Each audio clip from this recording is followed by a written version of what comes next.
ඉතිපිසෝ භගවා අරහං සම්මා සම්බුද්ධෝ විද්‍යාසරණ සම්පන්නෝ සුගතෝ ලෝකවිදෝ අනුත්තරෝ පුරිස ධම්මසාරති සත්තා දේවමනුස්සානම් බුද්ධෝ භගවාති. සම්මා සම්බුදු පියාණන් වහන්සේ මේ ලොවට පහළ වෙලා 84000 ධර්මස්කන්ධයක් වදාළාසේක. ඒ ධර්මස්කන්ධයේ සාරාංශයයි ඔබ ඇහුවේ. එහෙනම් පින්වතුනි, අපි අද මේ දහස්කඩ චීවර පඳු මංගල්‍ය තමයි මේ සිද්ධ වෙන්නේ.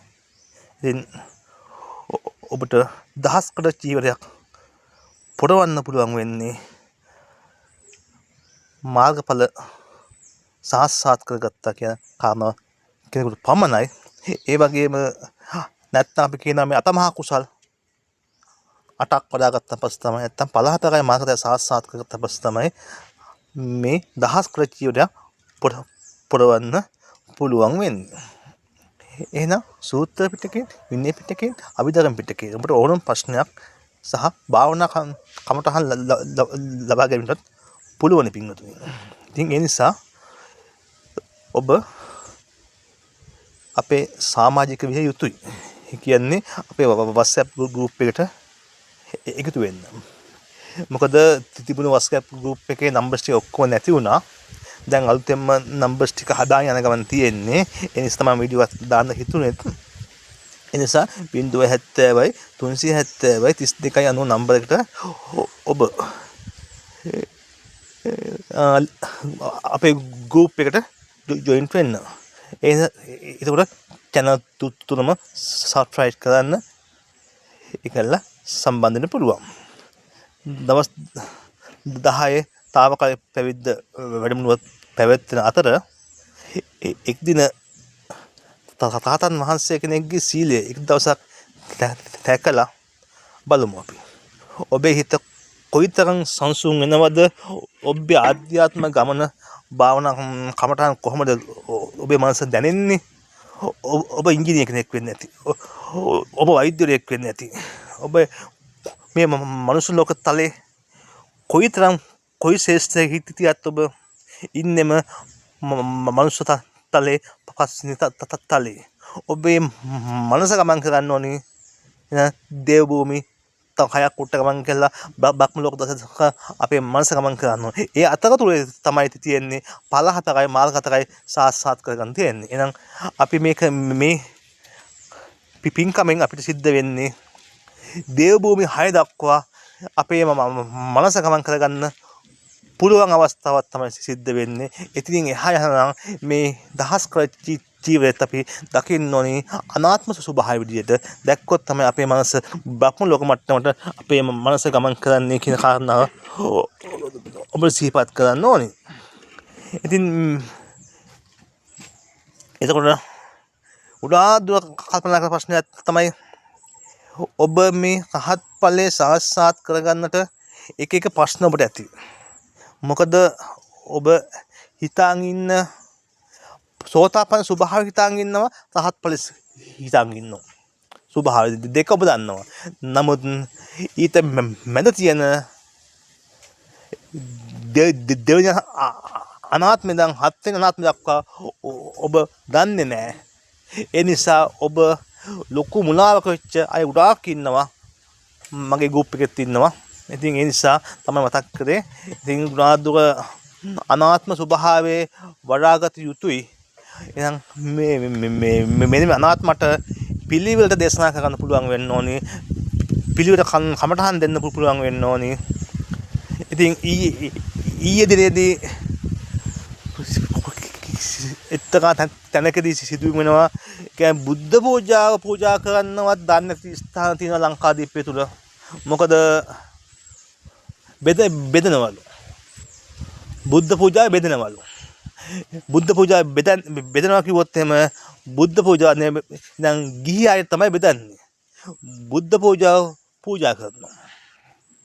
එතකොට අපි ඇතත් එක්ක පූජා කරන පැපොල් ගෙඩිය. ඉතින් ඒ වගේ ගුණාත් තැන්වල එතකොට මේ වතුර පූජා කරනවා. පැන් පූජා කරන්නේ නැහැ. අපේ කට්ටිය වඩිනවා කියන්නේ යනවලු. ඔන්න වගේ ගොඩාක් මිත්‍යා දෘෂ්ටික මත ටිකක් තියෙනවා. ඉතින් මම නම් දැන් අවුරුදු ගානක් බත් කාලා නැහැ. අවුරුදු ගානක් වතුර බීලා නැහැ. ඉතින් අවුරුදු ගානක් මම ඇවිදලා නැහැ. ඔය තමයි ස්වභාවය. ඉතින් ඔබට දහම් ගැටලු සාකච්ඡා කරන්න තව ඇති ඔබට සමහර වෙලාවට මගෙන් තව ප්‍රශ්නයක් අහලා තිබ්බා. හාමුදුරුවෝ කියන්නේ කවුද? ස්වාමීන් වහන්සේ කියන්නේ කවුද කියලා මගෙන් ප්‍රශ්නයක් අහලා තිබුණා. එහෙනම් විනය කරුණු ටික දිවි හිමියෙන් හැකලා ඇස කනාස දිව මනස කියන ටික අනාත්ම සුවපත් වීමත් තමයි එයා ස්වාමීන් වහන්සේ කෙනෙක් වෙන්නේ. එහෙනම් ඒ ස්වාමීන් වහන්සේ කෙනෙක් වෙන්නේ උපසම්පදාවෙන් පසු නෙවෙයි පින්වතුනි. උපසම්පදාව චාරිත්‍රානුකූලව අද බුද්ධ ශාසනය පවත්වා යාම සඳහා උපසම්පදාවක් අවශ්‍යයි. ඉතින් උපසම්පදා භික්ෂුව වඩම්මගෙන මොකෙන්ද? පෙරහැරකින් නැටුම් ගැවුම් සැඟුම් වලින් නැටුම් ගැවුම් සැඟුම් බැලීමේ මලකින් නතන කට්ටිය දිහා බැලුවොත් යන්නේ කොහොමද? පාසාලක නෙරේට යන්නේ.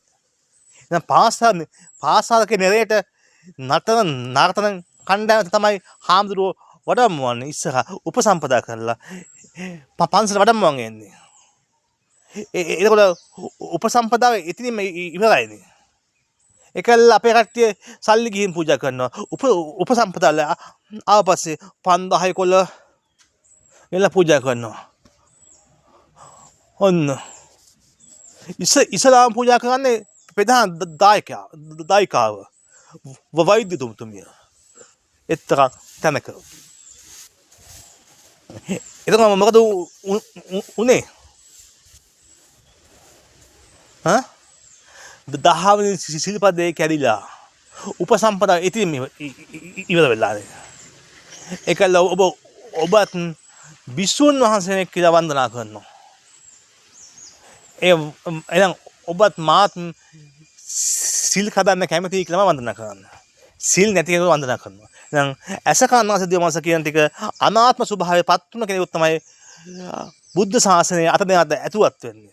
හාමුදුරුවෝ කියන කෙනා වෙලාවකට බුද්ධ ශාසනය බුදුන් වදිනා බුද්ධ ශාසනය නැති වෙලාවට ලෝකේ.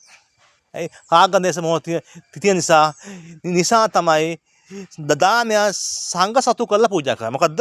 දානයක් සංඝ සතු කරලා පූජා කරන්නේ ඔන්න හේතු නිසා. ඉතින් මෙන්න මේ දානේ සංඝ සතු කරලා පූජා කරන්නේ අයි පින්වතුනි. සංඝ නොවන නිසා. මොකද්ද? සංඝ නොවන නිසා තමයි මේ දානයක සාංගික කරන්නේ. එහෙනම් දාන සාංගික කරන ලංකාදීපිය කොහේ වෙන රටකයි දානය සාංගික කරනවා නම් එයා සංඝ බවට පත් නොවන නිසා තමයි එයා සංඝ වෙලා නැහැ එයා. එහෙනම් සම්මා සම්බුදු පියාණන් වහන්සේගේ අරහත් ධජයක් తాවකාලිකව පුරවන් ඉන්න කෙනෙක් පමණයි එයා. අන්න එයාට අපි කියනවා කාග දේශ මොහ ඉවත් කරන්න උත්සාහ කරන වැඩ පිළිවෙල පටන් ගත්ත කෙනා කියලා. එහෙනම් හා මුසු වෙන තැන. එහෙනම් කාග දේශ මොහ නැති කරන්න මහාන වෙච්ච කෙනා. එහෙනම් එයා සංඝ වෙලාද සංඝ වෙලා නැහැ පිටුෙන්. අන්න එයාට අපි කියනවා හා මුදුරුවක හා මුසු වෙන තැන. අපි ඇහෙන්මත් වෙනවා, කනෙන්මත් වෙනවා, දිවෙන්මත් වෙනවා, ස්පර්ශයෙන්මත් වෙනවා. අන්නේ ස්වභාවයේ ඉන්න කෙනාට තමයි අපි හාමුදුරුවෝ කියන්නේ.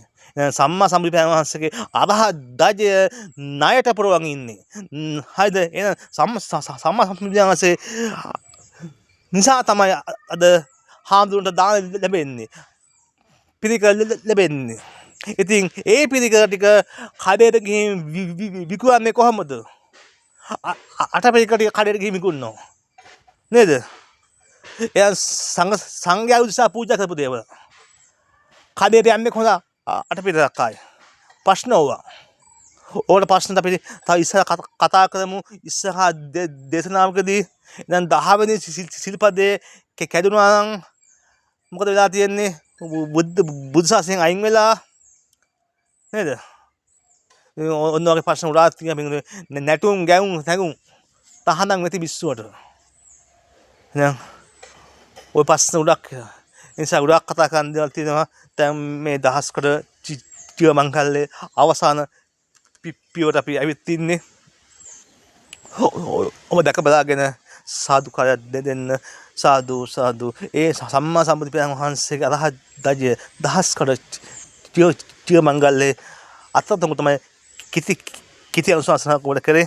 ඉතින් ඔබ තාම channel එක subscribe කරලා නැත්නම් like කරලා නැත්නම් share කරලා නැත්නම් කල්යාණ මිත්‍රයන් අතර මේ දේශනාව බෙදා දෙන්න. ඔබේ උතුම් උද්දානයේ ධර්ම දානයයි. දැන් ඒ ධර්ම දානය ඔබ කළ යුතුයි. දැන් ඔබට තෙරුවන් සරණයි. නිබ්බාන පරම සුඛයෙන් සුඛිතතර වෙත්වා සියලු දිනාටම. තෙරුවන් සරණයි.